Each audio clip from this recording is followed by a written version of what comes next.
1 Corinthians chapter 3, verses 11 through 15.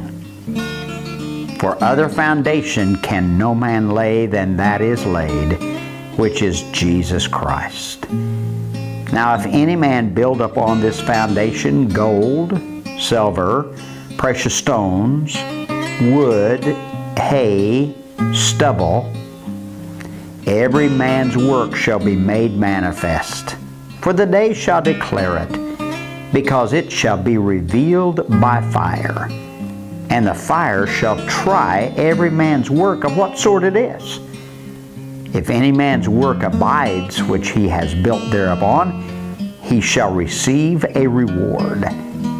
If any man's work shall be burned, he shall suffer loss, but he himself shall be saved, yet so as by fire.